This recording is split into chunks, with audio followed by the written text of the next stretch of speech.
So we do want to start by copying all of our forms down to the desktop. It gives us a good baseline to start from, and it copies all the existing widgets and functionality.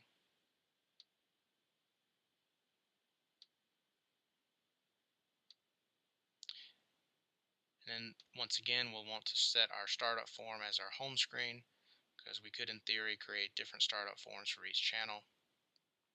Now for this home, maybe we'll do something a little bit different. We'll take off this label and we'll want to do something different with this particular home page. If you remember, our iPhone landing page, our iPad landing page, and now our desktop page acted a little bit differently. So this is done through skins. So each widget has the ability to be skinned. So this one has a skin home skin. If we go in and take a look at what that looks like, we've split this skin. We called it forking the skin, and we have a particular skin values for the HTML5 for iPhone, and then the SPA for iPad, and then for desktop. So if you remember, the background images are different. So if you go into the iPhone, we have this particular image set as the background. For iPad, we have a slightly different background image set. But then for desktop, we're going to do something a little bit differently. This skin was set up not to use a background. We just have the background transparent because we want to use our own CSS. So the tool gives you that flexibility. You can import your own CSS here. You can set what you want to. In this case, we're just setting a simple gradient because we're going to drop some content on here specifically for desktop. So if we go back to our desktop form, first thing we want to do is drop our own HTML on the page. You can create the presentation on desktop by using the same widgets just like the other channels, but in desktop sometimes folks want to bring in their own HTML and do something a little bit different, so we do provide that capability. You can put a rich text widget on the page, and then you can set the text of it to any HTML you want to. So in this case, I've created a quick sample HTML that I can copy in. This particular HTML just has inline styles. It just shows an image and some text, and then styles those various components. But it's a quick example of how you can drop in your own CSS, your own HTML into a desktop presentation, but still take advantage of all those backend services. Now the other thing we want to show you is for desktop, our menu needs to be a little bit different. If you remember, on the iPad, we have the app menu at the bottom. Same thing for the iPhone. And where that's configured, if you go into the settings of the project, there's an app menu, and you can set an app menu for mobile, you can set an app menu for tablet, you have the title of the buttons, you have the icons of the buttons, which different devices you may want to render it on. You can make certain tablets, in this case, in this channel, show up, or if you go back to mobile and you click on render, then it shows you all the options you have to either show or hide that button. So a lot of flexibility in the platform, and then once a user clicks that, you can define an event. In this case, the home button just shows the home form. But for desktop, we're not going to define that. We're not going to define an app menu because we want to do something a little bit special for desktop, because this is a bigger presentation. Users aren't quite as used to a menu at the bottom. They're used to, say, a menu across the top. So just for the sake of time, I created a header that'll be reused across the form. And on this header, we created a menu. So we provide you some menu widgets where you can create a menu bar. That menu bar can have some high-level menus, and that menu can have several menu items. So you can build this hierarchy and get fairly complex with your menuing system if you need to. In this case, I've just created a simple menu bar, dropped 4 menus on there because those are the 4 we need: the home, location, transition, and storage. And we use a function just to set the value of these menus. But for skinning them, if we right click, we can go to the properties and go to the skin.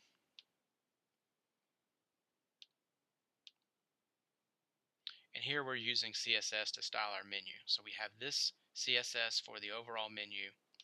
And then for the individual menu items, what we do is we create a template. And this template allows this KonyOne Studio to understand how you want to display each one of your menus, so you can style them differently. Even your submenus could have a different template and therefore a different style. So if we jump down here to the menus, we create a template here. In this case, we're just going to display the text, so it's just a simple label.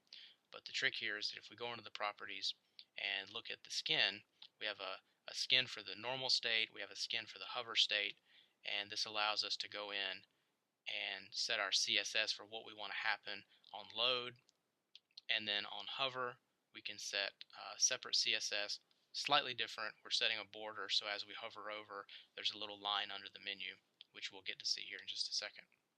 So this is the header I created previous to the webinar. Just to save a little bit of time, what we need to do though is apply this header to our forms. We copied them down from the other channel, and the forms didn't have a header. So we want to go back to our home, specifically for desktop. We go into the properties, and this is where you define your header and your footer for your form. So in this case, we have a header. We'll choose the header that is created. Let's also apply this header because we want to show the map on desktop.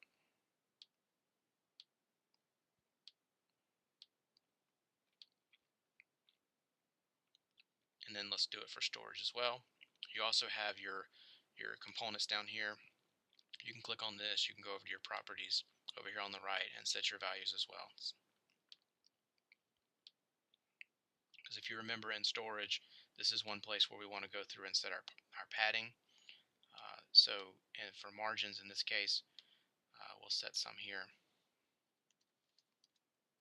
So we get a little bit of spacing around the desktop as well. These values can be obviously different than the other channels, so you can customize your presentation, in this case just for desktop.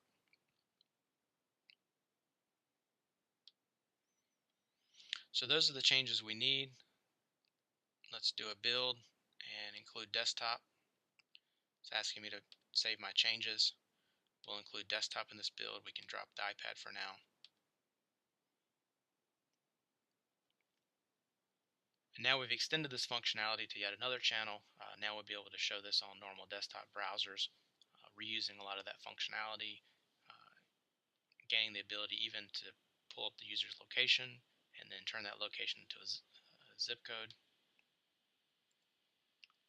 So we'll switch over to Firefox. I have open. I set the home page to the URL just to bring it up quickly. So this pulls up our desktop web now. As you can see, we have a menu, different from the app menu, and as you roll over each one of them, we get a different style.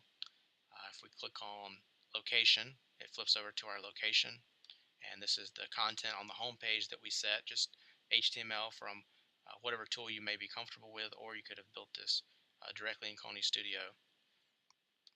So for location, we have the same functionality to map the user's location. Obviously, there's not a GPS in this case in my laptop, but it can use the IP address and determine roughly my location, and then I still get the same get zip code service that'll send in my Latin long. In this case, even send back a zip code, a 5+4 version of the zip code. So good demonstration of how we use our existing integration, our existing business logic, copy the presentation down. Now we can show it on classic desktop web, but we have the flexibility to change, say, the way it's presented.